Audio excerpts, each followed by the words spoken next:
Hello everyone, I hope you all are doing fine. Today's topic is impacted tooth, which is the most important one. A tooth which is completely or partially unerupted and is positioned against another tooth, bone or soft tissue so that its further eruption is unlikely. There are some important terms: an ectopic eruption, when the tooth is erupted away from its normal location and may be erupted in position of another tooth or malpost in an abnormal location, commonly seen in palatal and maxillary sinus. Second one is supernumerary tooth. It is an extra tooth in addition to the normal permanent or deciduous tooth. Third, an ankylosed tooth. Normal periodontal ligament between cementum and alveolar bone is absent and tooth is fused to the alveolar bone. Now let us discuss about theories. Phylogenetic theory, which is also called evolution theory. According to this theory, human jaws have become smaller during evolution due to soft diet and less masticatory stress. Jaw size क्या हो जाता है, reduce हो जाता है, but tooth size उतना ही रहता है, जिसकी वजह से लैक ऑफ स्पेस हो जाती है। And this theory is mostly accepted. Next theory is Mendelian theory, which is hereditary theory. Due to its genetic inheritance, a person may inherit large tooth from one parent and smaller jaw from another parent. This mismatch leads to crowding and impaction.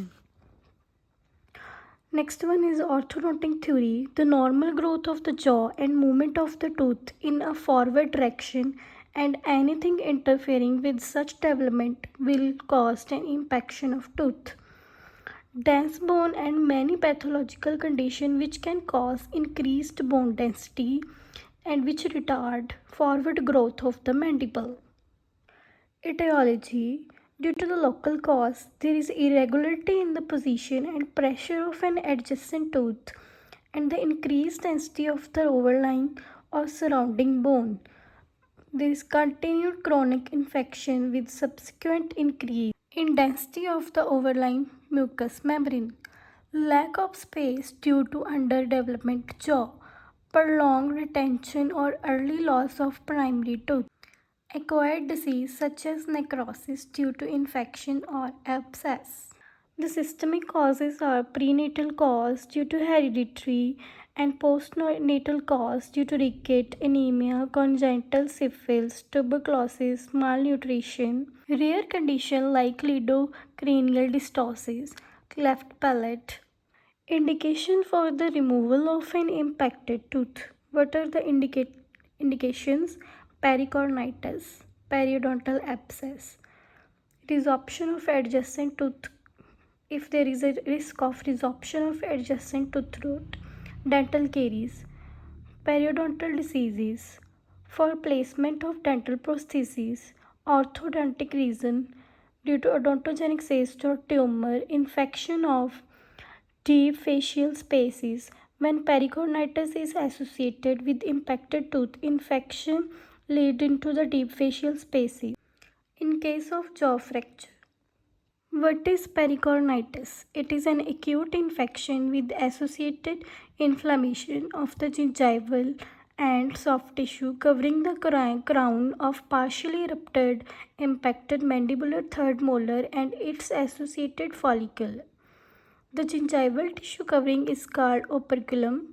There is food entrapment in the operculum, and at the time, supraerupted maxillary third molar may be further aggravate the situation by causing constant trauma. Classification of the third molar is based on Winter's classification: mesioangular, distoangular, horizontal and vertical, buccoangular and lingual angular. Based on the relationship between impacted tooth and the interior ramus of the mandible, there are three classes: class 1, class 2, class 3. In class 1, there is enough space Mesiodistal space between the anterior border of the ramus and second molar to accommodate the third molar. In class 2, mesiodistal space between anterior border of the ramus and second molar is less than the mesiodistal width of the crown of the third molar. In class 3, no mesiodistal space between them and third molar is within the ramus. Based on the depth of the impacted tooth in bone, position A, position B, position C. In position A, the highest point of the tooth is at the same level of the occlusal plane or above it. In position B, the highest point of the tooth is above the cervical line of the second molar but below occlusal plane. In position 3, the highest point of the tooth is well below the cervical line of the second molar. Clinical assessment of an impacted tooth. There should be a good mouth opening, normal size of the tongue, extra oblique ridge posterior to the tooth. Check for fibrosis, pus or buccally erupted and supra-erupted upper third molar. What are the radiographic assessment? OPG and CBCT should be done. Assess horizontal line last by the external oblique ridge. Position and the depth. Var lines. If tooth is facing toward tongue and appears sharp on the X-ray, it is in lingual obliquity and difficult to remove it. Fourth, we have to check root pattern and we have to check the shape of the crown. Large square crown is difficult to remove. Then we have to check for the texture of the bone. Elastic bone in a younger patient, which is easy to remove, but it is difficult in sclerotic bone. Winter's var line. White line corresponds to the occlusal plane of the molar tooth. It indicates difference in occlusal level of second and third molar. Amber line represents the bone level. It denotes the alveolar bone covering the impacted tooth and the position not covered by bone.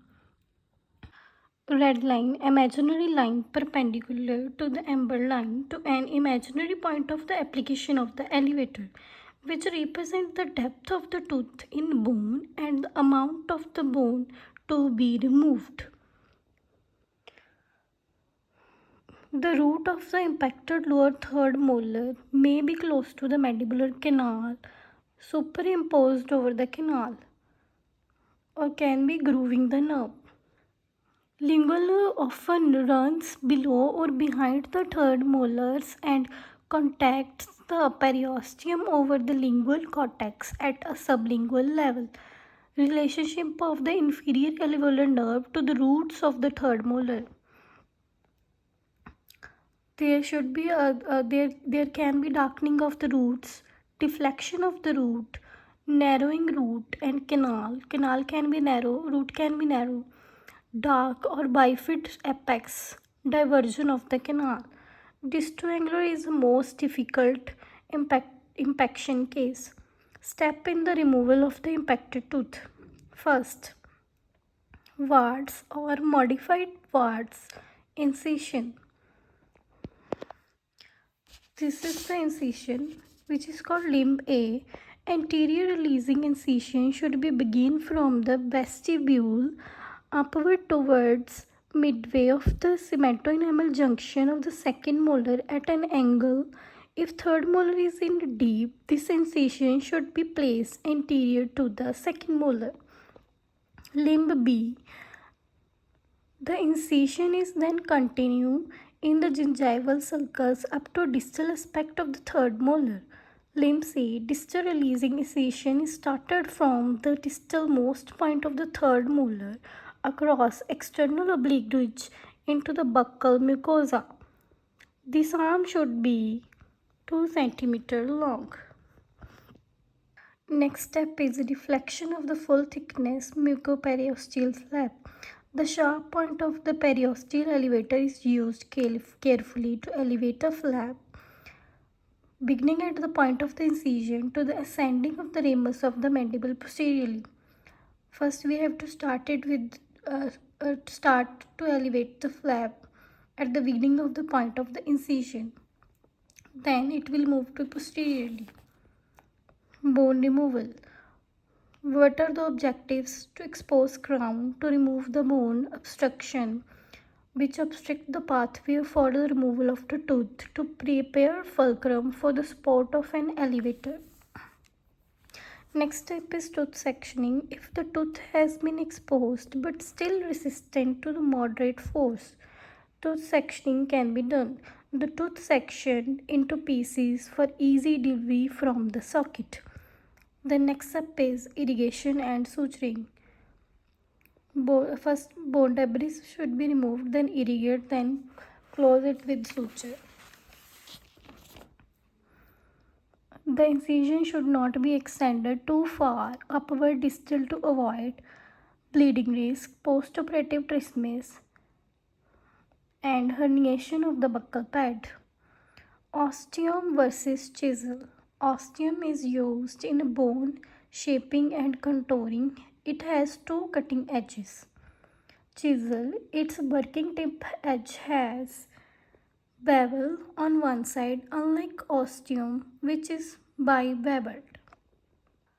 Coronectomy. Only the crown of the impacted mandibular third molar is removed, while roots are intentionally left in the place to avoid nerve injury, especially inferior alveolar nerve injury. Leave roots 2 to 3 mm below bone level. Lingual split, which is also called calcifery technique, removal of third molars where bone is split on the lingual side to deliver the tooth. Advantages are faster removal, less risk of injury to the nerve, reduced risk of damage to the periodontium, decreased risk of socket healing problems.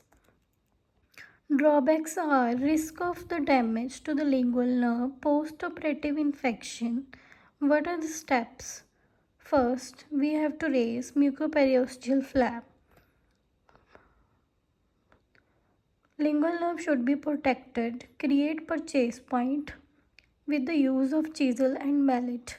Split lingual cortical plate and deliver the tooth. Then smoothing of the bone and close it with suture. Complications. During incision, bleeding, there is high risk of bleeding due to the damage to the lingual nerve. Next complication is during bone removal, incidental burst and injury to the adjacent tooth. There can be necrosis of the bone with the use of the chisel and mallet. Soft tissue injury, and it can cause fracture. Due to the sectioning of tooth, injury to the mandibular canal. Post-surgical complication. Alveolar osteitis, pain, edema, trismus, hemorrhage, infection, nerve injury, TMJ dislocation, hematoma, pyrexia, osteomyelitis. What is subcutaneous emphysema?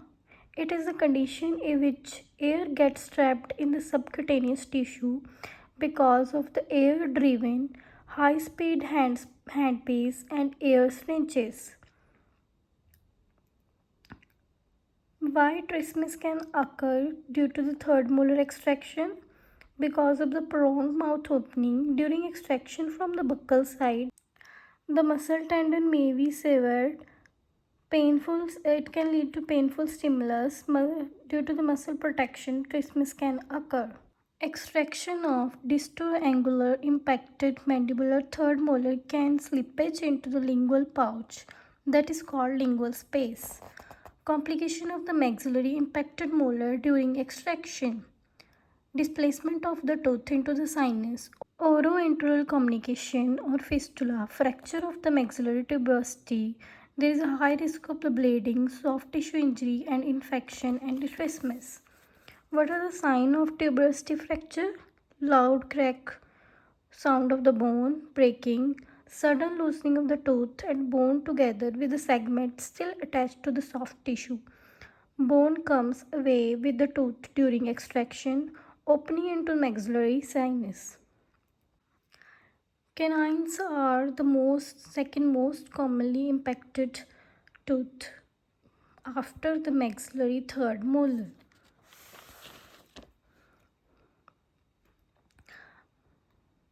And what is the etiology? Due to the limited space for eruption as a canine erupt between tooth, disorder of the primary canine, more susceptible to the environment influences, more development root at the time of the eruption which minimize the eruptive force, thick palatal bone and mucoperiosteum which can obstruct eruption of the palatally oriented canine. Archer classification class 1 impacted canine in the palate. It can be horizontal, vertical, semi-vertical. Class 2 impacted canine on the labial side. Class 3 impacted canine labially can be labially or palatally. Crown on the same side and root on the other side. Class 4 located within the alveolar process, usually vertical between incisor and first molar, premolar. Fifth one is edentulous maxilla. Canine is inverted. What are the complications? Adjacent, due to the impacted canine, adjacent teeth resorption, change in the proclination of lateral incisor, odontogenic cyst and odontogenic tumor can be formed. What are the steps of removal of the impacted canine? Incision is given either on labial or palatal side. Full thickness mucoperiosteal flap is raised. The crown of the tooth may be visible or bulge may be felt. Bone around area is removed with burr, taking care of the protected roots of the adjacent teeth from damage. Once bone is removed, a groove is prepared on the mesial side and an elevator may be inserted into it. An attempt is made to luxate the tooth. Once crown is moved out, it should be grasped with the forceps. That is, it can be interior forceps or premolar forceps. If not, bone is removed to expose the root. A hole is created in the root and elevator is used to engage this and remove the root. If not, bone is removed to the exposed root. A hole is created in root and elevator is used to engage this and remove the root. I want to share one quote with you which I like most. Stop comparing yourself to the other people. You are only on this planet to be you, not someone else imitation of you. Okay guys, bye.